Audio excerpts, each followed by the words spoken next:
Have you ever had that feeling? Like you're just drifting, carried along by whatever life throws at you.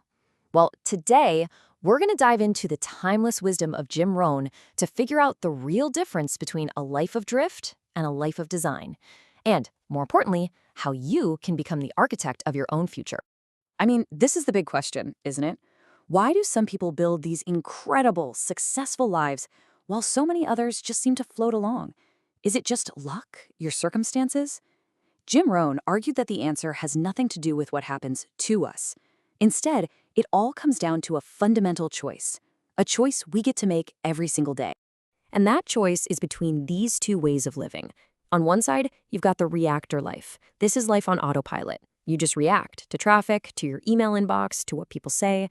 But the other option, that's the thinker life.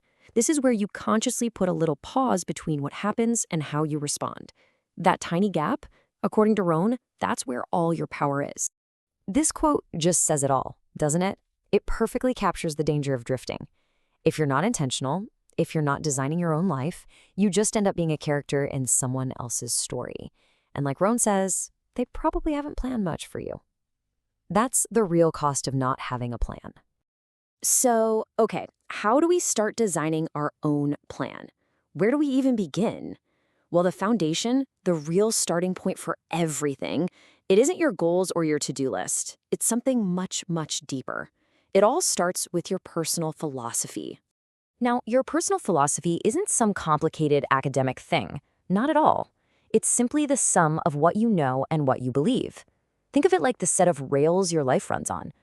Rohn's whole idea was that if you want to change your life, you don't start by changing your circumstances. You start by changing your philosophy. And here's why that philosophy is so absolutely crucial.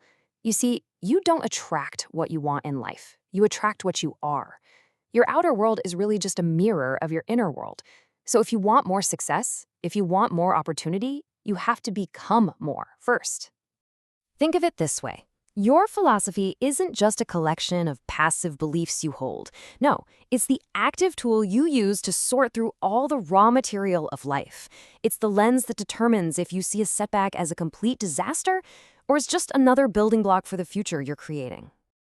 All right, so a strong philosophy is our compass. It tells us which way to go. But what's the engine? What actually moves the ship? How do we translate that philosophy into real, tangible results? That brings us to the practical how-to, the power of daily discipline. We often think of discipline as some kind of punishment or restriction, but Rohn reframed it in this brilliant way.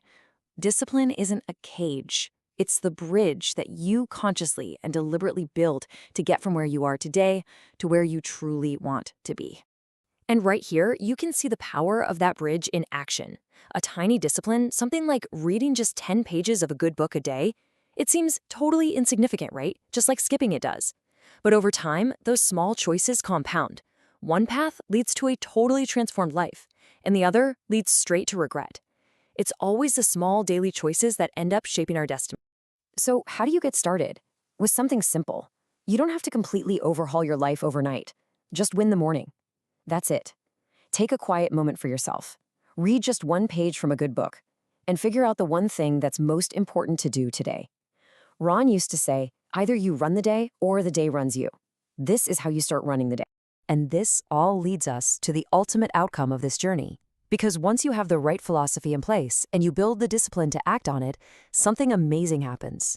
The focus shifts from what you get in life to who you become. This right here leads to one of Rohn's most powerful ideas. He said that most of us have it completely backwards. We spend our whole lives chasing success, trying to hunt it down. But success isn't something you catch. It's more like a force, maybe like gravity. It's naturally attracted to certain qualities, certain habits, and a certain kind of character. And there it is, the punchline. You don't pursue success. You become the kind of person that success is naturally drawn to. It's why he said you should always work harder on yourself than you do on your job. And this is the real prize. The money, the titles, the accomplishments, all that stuff is secondary. The major value is the person you forge in the fire of discipline and self-development. The character, the wisdom, the resilience, that's the real treasure. So ultimately, it all comes down to a choice of mindset. The victim sees life as a series of events that just happen to them. They blame things, they wait for someone to rescue them. The architect, on the other hand, takes full responsibility. They see life as happening for them, providing the raw materials they need to build a better future.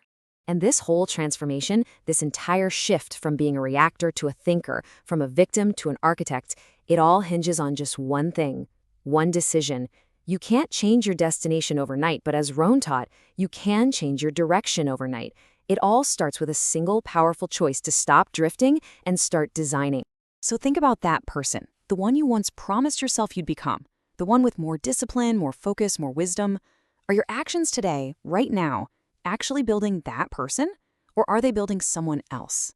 The choice, as always, is yours.